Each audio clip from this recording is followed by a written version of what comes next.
ఇక్కడ విషయం ఏంటంటే యాక్చువల్గా ఇక్కడ వీళ్ళు పొంగులేటి వీళ్ళంతా కలిసి చేసిన ప్లాన్ ఏంటంటే కొండా మురళి గన్నులు సప్లై చేస్తుండు, కొండా మురళి ఆయన ఓఎస్డీ గన్ ఇచ్చి బెదిరించిండు అనేది ఫోకస్ చేయాలి. ఫోకస్ చేసి ఈమె మంత్రి పదవి కూడా ఇవ్వాలి.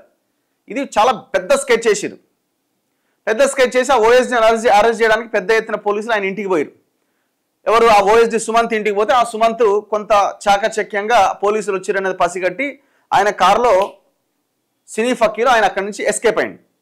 ఎస్కేప్ అయ్యి రకరకాల రోడ్ల నుంచి అటు ఇటు తప్పించుకొని మొత్తానికి వచ్చి కొండా సురేఖ ఇంట్లో పడ్డాడు.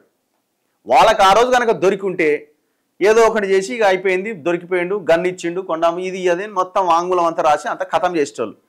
అదేమైంది చివరికి మొత్తం తిరిగి రివర్స్ దన్నింది. చాలా తెలివిగా కొండా మురళి కొండా సురేఖ వాళ్ళ కూతురితో మాట్లాడించి మొత్తం ప్రభుత్వంలో ఉన్న పొంగులేటిని ముఖ్యమంత్రి మొత్తం ఇట్లా ఉరితాడేసి ఇట్లా బిచికినట్టే అయింది. వాళ్ళకి ఏం చేయాలని అర్థం కాక ఇక అవన్నీ పిలిపించుకొని ఇక అదంతా అయిపోయింది, ఏం చేయలేం.